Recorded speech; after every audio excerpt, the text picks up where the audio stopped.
wanted to thank you, Michael, and also Morgan for putting this together. It's been a great conference. I actually almost didn't get here.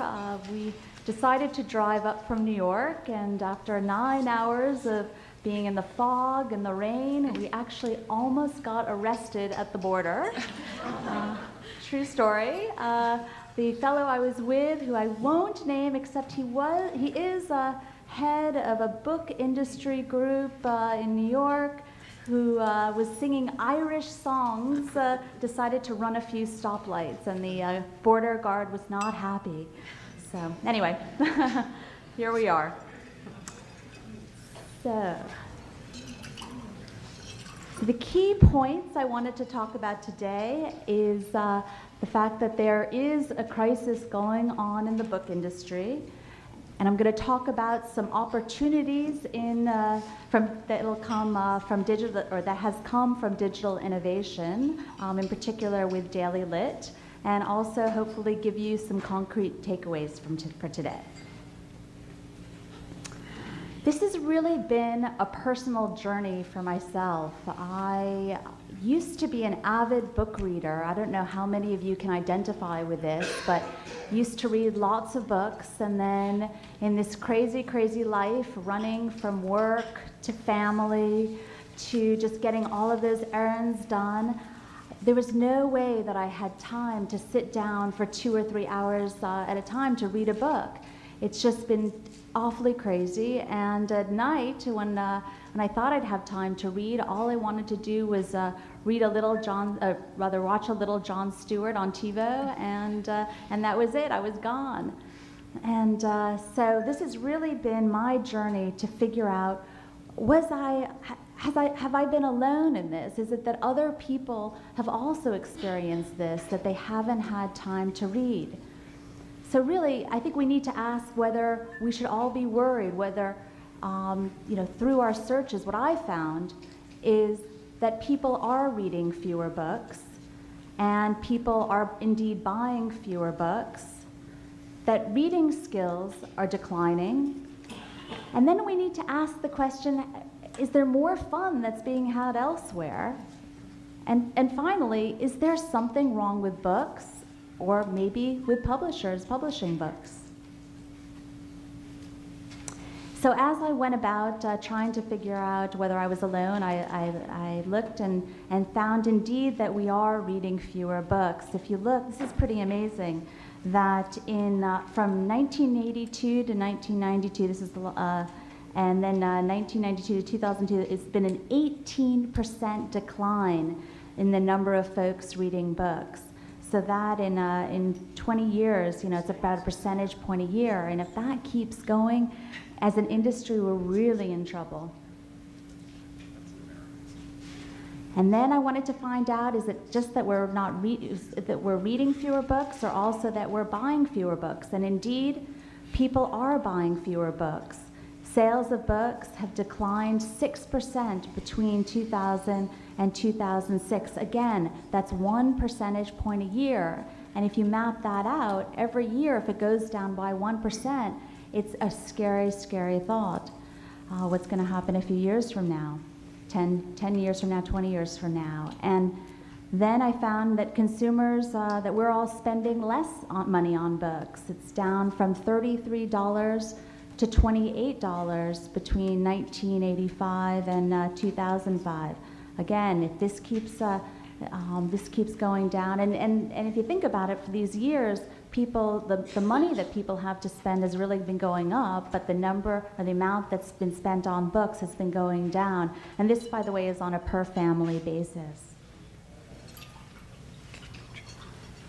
And then I found out, well, what about our reading skills? Is it that, the literacy rate, how is that affecting it? And this is, so I looked at sort of folks like myself with bachelor's and graduate degrees, who are other people also reading less? And if so, how about their reading skills? So folks with a bachelor's degree, turns out that there's been a 23% decline. This is according to the National Endowment for the Arts study. So from 1992 to 2003, there's been 23% decline in the proficiency of reading prose. And so these are probably from the tests that folks have taken, the literacy tests, folks with a bachelor's degree. And then with a graduate degree, the most educated among us, the reading skills have declined by 20%. So, I mean, it's just unbelievable that the most educated among us are those who can't really, who aren't those that read novels through and are proficient in understanding. So then, I really needed to ask the question: why is it that we're not reading so many books? Well, we know now that the literacy rate and people are buying fewer books, but why is it? And you know, then you look around you and you realize that there are all these amazing fun things happening around us, all those diversions. I mean, of course, we've always had television and film, then video, but then also, look at the kids, the video games, all the social networking. I mean, how many of you have teenage neighbors who are constantly on Facebook, who are, IMing, messaging, or I know I'm certainly on email constantly, or RSS. And you look at the constants among these, especially the social networking, these are not time-intensive activities. I mean, people can go on and off of Facebook, you can quickly check your email, and they're also interactive and social and cool. I mean, these are fun activities, and you sort of compare that to sitting down with a long novel for 2 or 3 hours, and it's tough to compare those two, right? And so then you look at books, right? Now the question is, are they too long? Maybe. Are they too expensive? Possibly. Too daunting to pick up an Anna Karenina or a Moby Dick? I mean, I know for myself that's a pretty daunting task. Not interactive. Well, sure, it doesn't it's a very solitary experience. Not customizable. It doesn't go. It's not very portable, certainly, and certainly not social. Again, very solitary and cool. Well, I don't know if you're a particularly younger person, whether it's really cool to say that you're sitting down with a long novel in your room. So, can we do something about it? And I think yes, we can. And the first key to really figuring out this problem is to understand the reader. The readers of today are not the same readers from 5 years ago, 10 years ago, much less 2, 3 years ago, or even a year ago. Readers are a completely different, changing animal.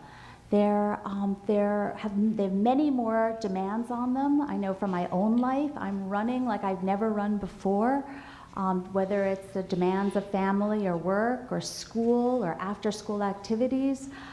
People are time-starved. They just maybe have a couple minutes at a time. Again, they don't have the 2 or 3 hours at a time that they used to have.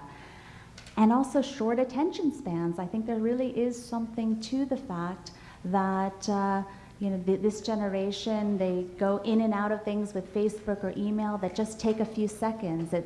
And I think studies have been done. The brain is actually altering as a result. That people with activities that just present, that just in much shorter increments. So I think that it's important to really, again, understand who the reader is, and not just understand who the reader is, but actually engage in what readers today are doing. And what is it that readers today are doing? Well, readers today are on email constantly. They're tweeting with Twitter. They're using RSS feeds, instant messaging. They're on Facebook. Question for y'all. How many of you maintain an active Facebook page actively? Raise your hand. Okay, so only about, I guess, maybe not even a quarter of you, an eighth of you. How many of you tweet on a regular basis? Tweet, use Twitter. Okay, also not very many. A little more than last year, but not that many. So these are all active. You're laughing. Do you know what Twitter is? Okay. I think it's important, as a takeaway for everyone, when you go back home or back to work, to really be a part of everyone's day and your job, to maintain, get your Facebook page. Everyone should start a blog. Everyone should start tweeting, use Twitter, figure out what it is that readers today are doing, and then become one yourself, because only once you put yourself into the role of what today's readers are doing will we start to begin to understand how it is that we can approach and address readers.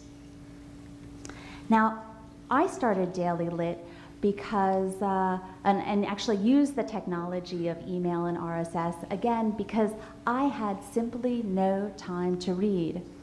Now, I got the idea for Daily Lit a few summers ago. The New York Times serialized some classic works. I don't know if you remember that there was, they serialized Breakfast at Tiffany's. It came in a special literary supplement. Does anybody remember this? And every few days you got this special literary supplement that came in the newspaper. And we brought the newspaper onto the train, and so every day we could read Breakfast at Tiffany's a little at a time. And we thought, hey, this is a really cool idea, but what is it that we carry around more than our newspapers, but our Trios and Blackberries? So we decided to mock up a program that basically sent books in very short installments, under 5 minutes, that arrived in your email inbox or then RSS feed, so that eventually you can read an entire book over time. And the nice thing about Daily Lit is that it's device independent, so you can read the installments on your BlackBerry or Trio. You could read them on your laptop, your desktop computer. We have a number of slackers at work who don't want their bosses to know that they're reading books, and they think they're just checking emails. So that was the idea behind Daily Lit.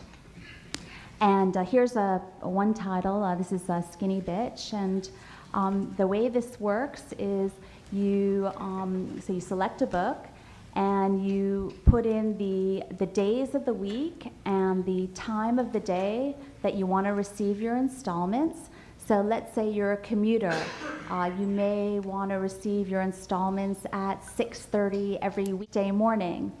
And in your inbox at that time comes about 1,000 words, so it's under 5 minutes of reading. And the neat thing is that if you have a little more time, you can get the next installment immediately. So if you're at the doctor's office or waiting for your kids, you can keep reading, and otherwise, at the time you've selected, and the next day, the next installment will arrive. So it really is bringing books out to you in very short installments according to your own personalized schedule. I'm a big proponent in giving folks reading and books how they want them, when they want them, and where they want them. So with print, I still enjoy occasionally, when I have time, once the kids are in bed, taking out a book and reading it in bed. For audiobooks, I totally understand people on this long drive. Believe me, it was this 9 hours. I wish we had some audiobooks with me. No offense to the driver. Mobile applications on the go. The Kindle, maybe when you're traveling on the airplane, I completely understand that. And Daily Lit, when you only have a really short amount of time. So again, the idea of bringing books to people when they want them, how they want them, and where they want them.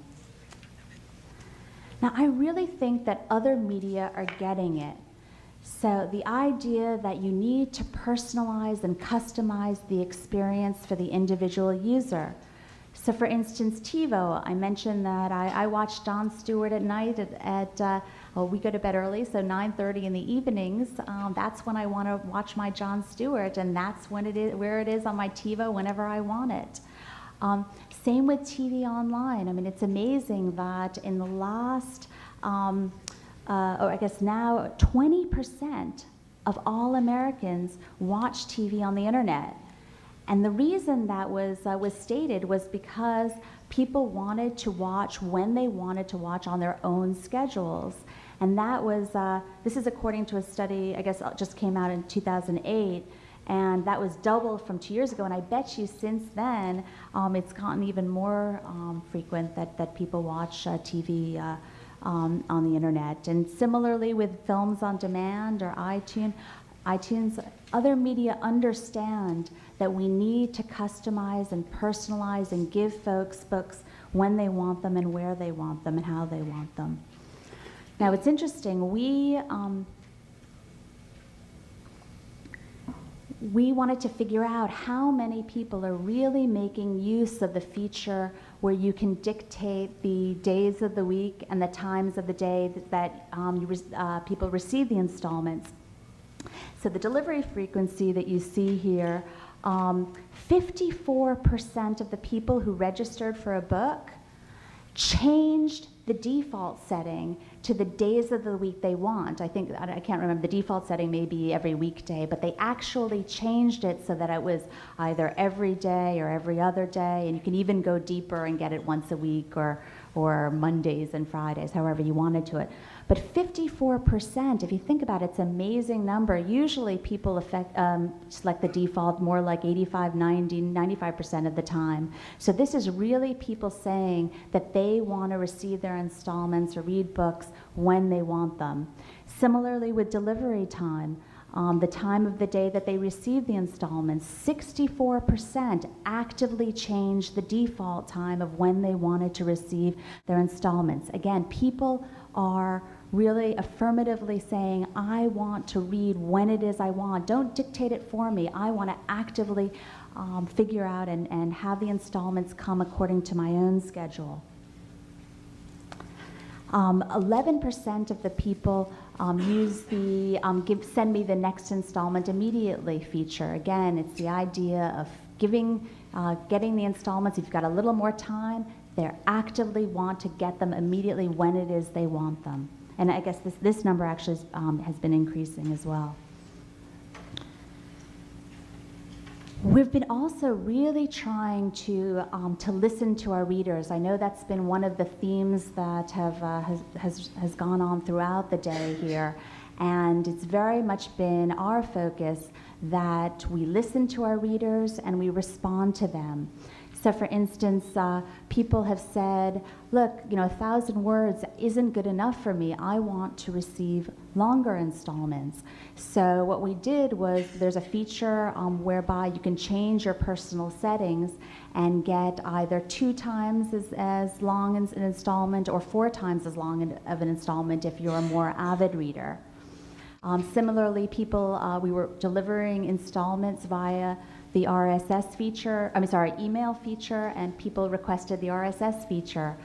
So we added RSS so that people can receive their installments when they're checking their RSS feed.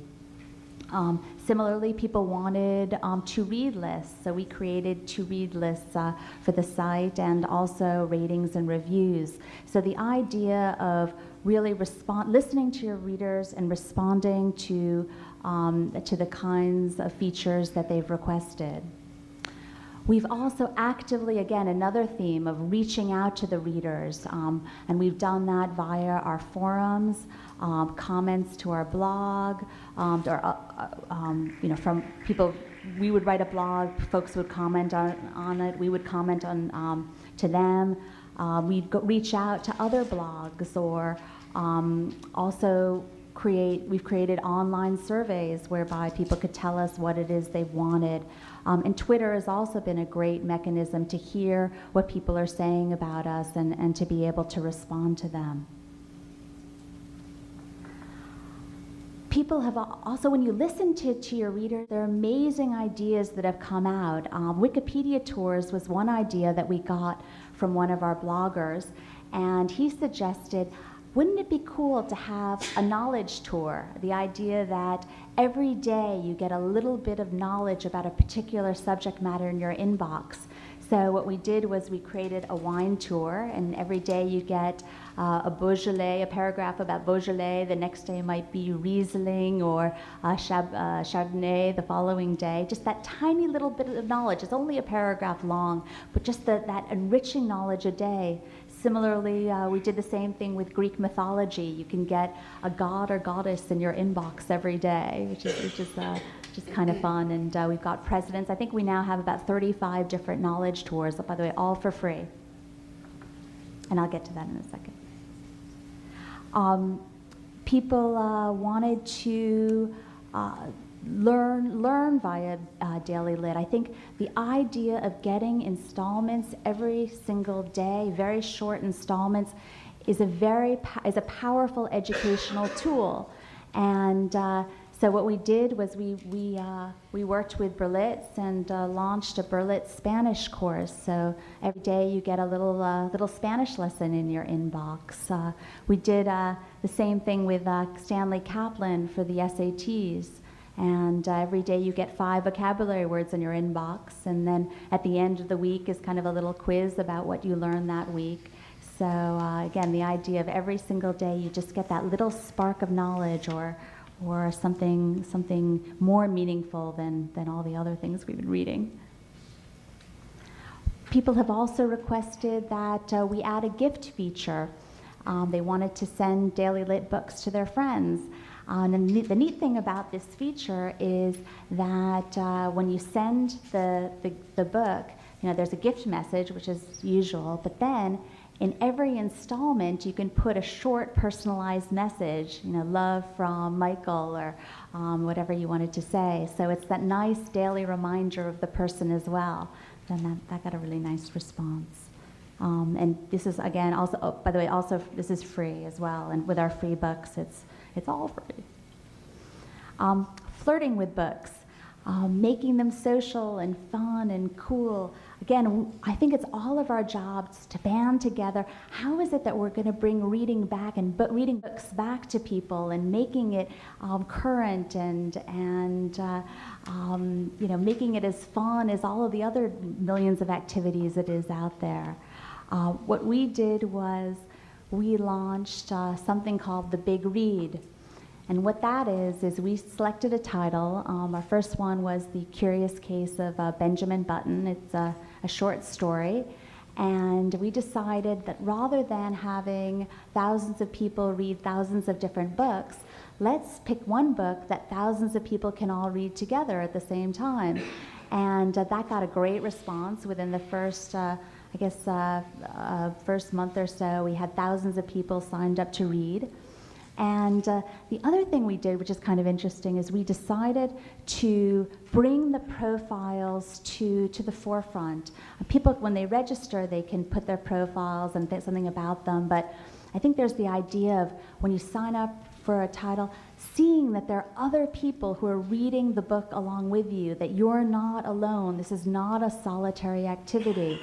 And with the forums, people can discuss it and see who else is discussing it. So again, it's making reading a social, cool, and fun experience. We've done quite a bit with Twitter. It's obviously grown tremendously in the last few years. We started out very simply by serializing books on Twitter so that every day you would get an installment via a link so that you can read along with others. Then actually what you do is you follow a book on Twitter and you get your installment and can read that way. We then also started having a number of followers for comments that we have, and as I mentioned before, responding to other people's comments. And actually, as of today's Thursday, as of today, tomorrow, we are launching a new Twitter initiative, and very excited about that.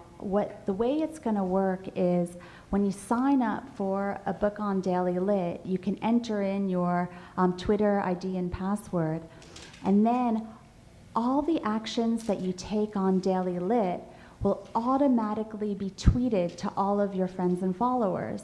So if you started reading The Curious Case of Benjamin Button, it'll tweet automatically that I started reading Curious Case of Benjamin Button via Daily Lit, and that'll be tweeted to all your friends. Similarly, if you make a comment about a book, that'll be tweeted to your friends.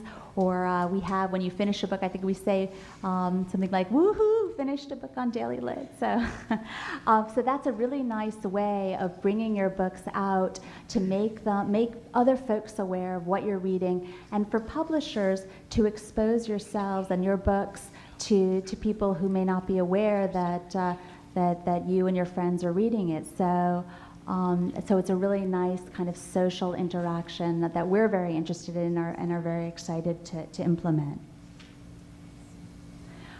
We think it's important for publishers and booksellers and technology companies and everyone else, libraries, to really come together and innovate and experiment and see if we can figure out what are exciting initiatives that we can all do together. And that's the way that we're going to be able to bring more excitement back to book reading.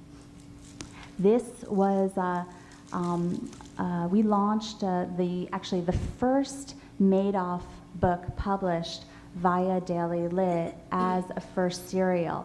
So we were the first publishers to come out with the book. This was, we did a license with Globequot Lions Press, and that was a really fun initiative to build buzz for the books. There was, I don't know if you've been reading the press about everybody had a race to have the first Madoff book published, and so we were proud to announce that we were indeed the first.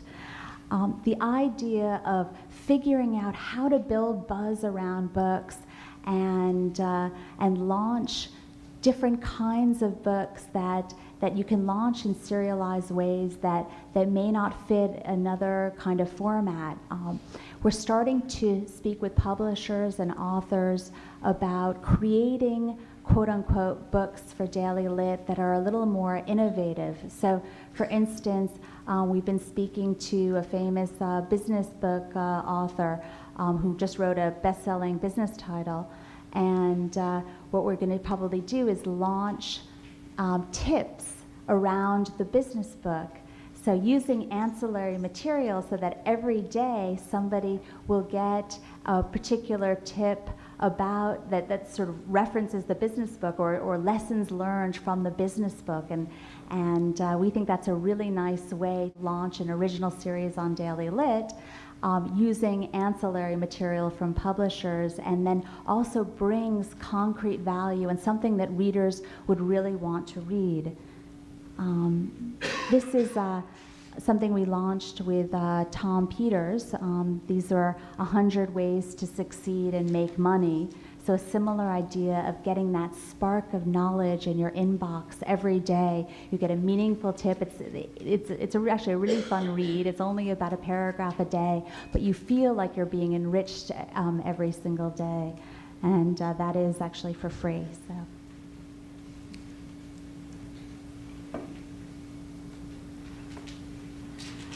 We are also looking, we're going to be launching an affiliate program. Again, the idea of working with other sites, whether it be retailer sites or publisher sites or author sites.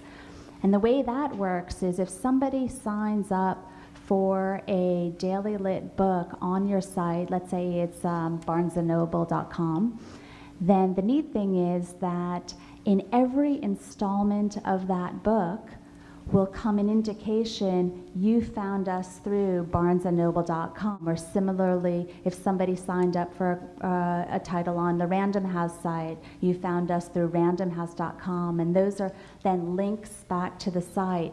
So it's a nice sort of nod to the retailer or publisher or author in every installment. And it's a way for us to really get our books out there. So it really, we're trying to design sort of win-win-win situations, and I think that program is going to be very successful for us. This is kind of neat. This is a widget that we created. The mock-up here is of the Sherilyn Kenyon page, and this is a public subscription widget. And the way this works is if you look in the bottom right-hand corner, it integrates really well into the site. You can customize it. This is actually a serialization. Can you see what I'm talking about? Right here.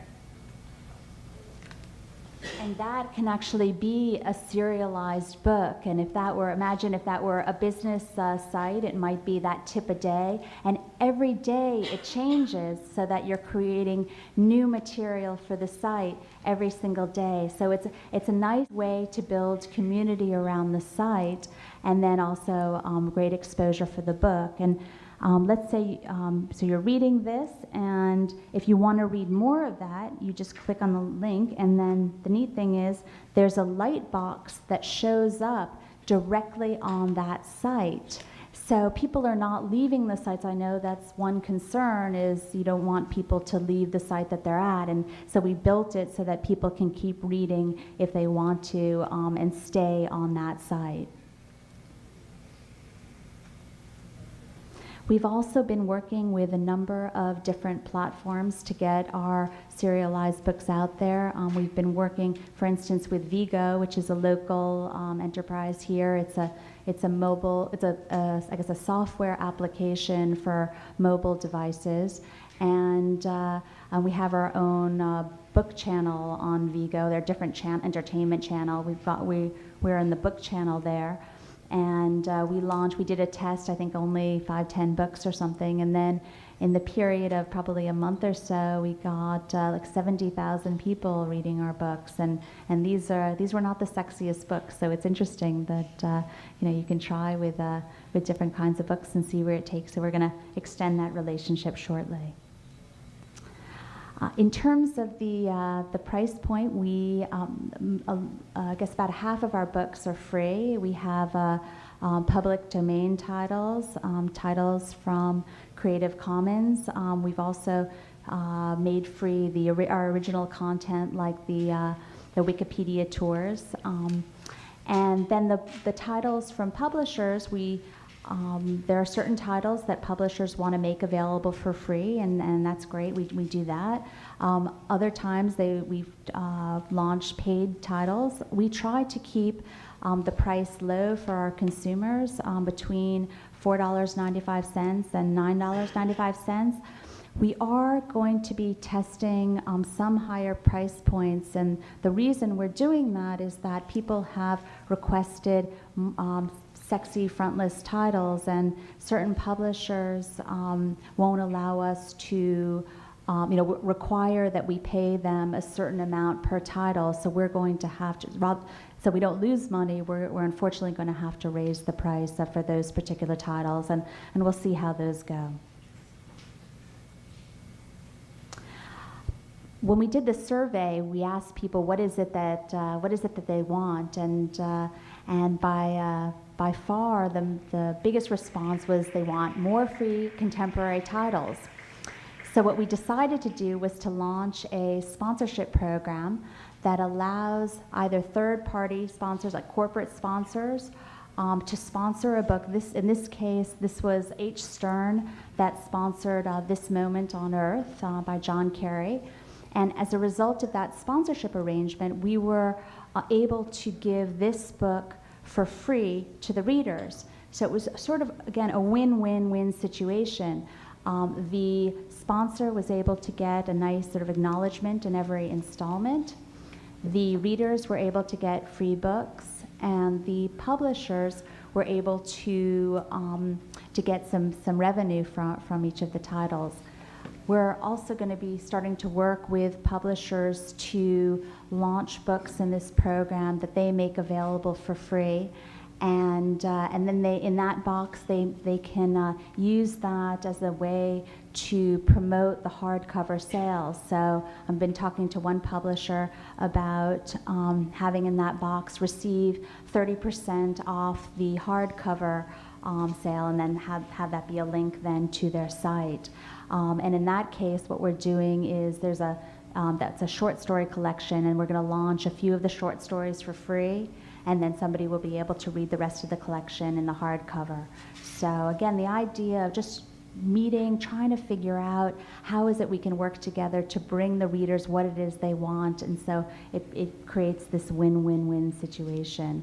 We also, by the way, have the ability to have our classic books category, or entire category of classic books sponsored, so that in every installment of the classic books we give out can be a way for publishers or retailers to be able to advertise or promote their titles as well.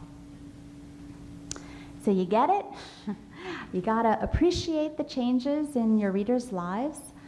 You yourselves need to be users of technology in order to understand your readers. Everyone should be going out and starting your own blog and tweeting and using Facebook. That's your takeaway there. More formats or more opportunities. Get your books out, whether it's the Kindle or Standard, Daily Lit. Try them all, see what works. I think personalization is a key opportunity. People are really looking to have books when they want them, where they want them, and how they want them. Create that dialogue with readers. You'll be amazed and surprised about the wonderful ideas that are out there if you just tap into them. Collaborate and innovate. I mean, if you look around, all these people in the audience, there are lots of different opportunities to work together and to bring reading back to where it used to be as an exciting and cool endeavor. And I think it's something that we have a responsibility and it, we're in the process having fun with it. And to that end, here's something that was in the New York Post about a year ago. And it was a column on what was over and what was in. And what was over, let's see, is, if you look below butt crack, which is over, by the way, you'll see reading. And in the in column was dailylit.com, and that was described as narrative for your iPhone. So anyway, thank you so much. I appreciate your taking the time, and